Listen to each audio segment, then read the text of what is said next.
Big boss Kannada season 12ರ ಸ್ಪರ್ಧಿಗಳ ಹೆಸರು viral ಆಗಿದೆ. ಈ ಬಾರಿ ಶೋ ನಿರೂಪಣೆ ಮಾಡೋರು ಯಾರು ಗೊತ್ತಾ? ಫುಲ್ ಡೀಟೇಲ್ಸ್ ತಿಳಿಸ್ಕೊಡ್ತೀನಿ. ಅದಕ್ಕಿಂತ ಮುಂಚೆ ನನ್ನ ಚಾನಲ್ನ ಸಬ್ಸ್ಕ್ರೈಬ್ ಮಾಡದೆ ವಿಡಿಯೋನ ನೋಡ್ತಾ ಇದ್ರೆ ದಯವಿಟ್ಟು ಸಬ್ಸ್ಕ್ರೈಬ್ ಮಾಡಿ. ಹಾಗೆ ಫುಲ್ ವಿಡಿಯೋ ನೋಡಿ ಎಲ್ಲೂ ಸ್ಕಿಪ್ ಮಾಡಬೇಡಿ. ವಿಡಿಯೋ ಇಷ್ಟ ಆದರೆ ಲೈಕ್, ಕಮೆಂಟ್, ಶೇರ್ ಮಾಡಿ. ನೀವೇನಾದರೂ ಬಿಗ್ ಬಾಸ್ ಫ್ಯಾನ್ ಆಗಿದ್ರೆ ಕಮೆಂಟ್ ಬಾಕ್ಸ್ ಅಲ್ಲಿ ಬಿಗ್ ಬಾಸ್ ಅಂತ ಹೇಳಿ ಕಮೆಂಟ್ ಮಾಡಿ. ಬಿಗ್ ಬಾಸ್ ಕನ್ನಡ ಸೀಸನ್ 12ಕ್ಕೆ ಶೀಘ್ರದಲ್ಲೇ ಸಕಲ ಸಿದ್ಧತೆಗಳು ಶುರುವಾಗಲಿದೆ. ಸೆಪ್ಟೆಂಬರ್ ತಿಂಗಳಲ್ಲಿ ಬಿಗ್ ಬಾಸ್ ಕನ್ನಡ ಸೀಸನ್ 12 ಶುರುವಾಗುವ ನಿರೀಕ್ಷೆ ಇದೆ.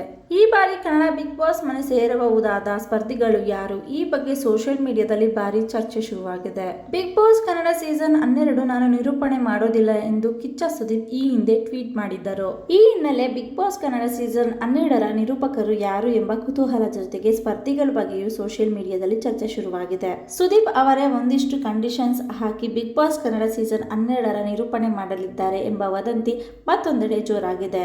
ಈ ಮಧ್ಯೆ ಯಾರು ಬಿಗ್ ಬಾಸ್ ಶೋನಲ್ಲಿ ಇರಬೇಕು ಎಂದು ನೆಟ್ಟಿಗರು ಸೋಷಿಯಲ್ ಮೀಡಿಯಾದಲ್ಲಿ ಕಾಮೆಂಟ್ ಮಾಡುತ್ತಿದ್ದಾರೆ. ಗಿಲ್ಲಿ ನಟ, ಪ್ರಿಯಾ ಸವದಿ, ಅಮೃತ ರಾಮಮೂರ್ತಿ, ಧನುಷ್, ಸೂರಜ್, ಪಾಯಲ್ ಚಂಗಪ್ಪ ಸೇರಿದಂತೆ ಇನ್ನೂ ಹಲವರು ಹೆಸರು ಸೋಷಿಯಲ್ ಮೀಡಿಯಾದಲ್ಲಿ ವೈರಲ್ ಆಗ್ತಿದೆ. ಸೊ ಈ ಸಲ ಬಿಗ್ ಬಾಸ್ ಸೀಸನ್ 12 ಯಾವ ರೀತಿ ಇರುತ್ತೆ, ಯಾವ ರೀತಿ ಥೀಮ್ ಇಟ್ಕೊಂಡು ಬರ್ತಾರೆ, ಯಾವರೆಲ್ಲ ಕಂಟೆಸ್ಟೆಂಟ್ ಬರ್ತಾರೆ, ಯಾವರೆಲ್ಲ ಹೇಗಿರ್ತಾರೆ, ಸೊ ಹೇಗಿರುತ್ತೆ ಎಂಟರ್ಟೈನ್ಮೆಂಟ್ ಎಲ್ಲ ಕಾದು ನೋಡಬೇಕಾಗಿದೆ. ನಾನಂತೂ ಬಿಗ್ ಬಾಸ್ಗೋಸ್ಕರ ವೇಟ್ ಮಾಡ್ತಾ ಇದ್ದೀನಿ. ನೀವು ಕೂಡ ವೇಟ್ ಮಾಡ್ತಾ ಇದ್ರೆ ಕಮೆಂಟ್ ಬಾಕ್ಸಲ್ಲಿ ತಿಳಿಸಿ. ಹಾಗೆ ವಿಡಿಯೋ ಇಷ್ಟ ಆಗಿದ್ರೆ ಲೈಕ್, ಕಮೆಂಟ್, ಶೇರ್ ಮಾಡಿ. ನನ್ನ ಚಾನಲ್ನ ಸಬ್ಸ್ಕ್ರೈಬ್ ಮಾಡ್ಕೊಳ್ಳಿ. Thank you.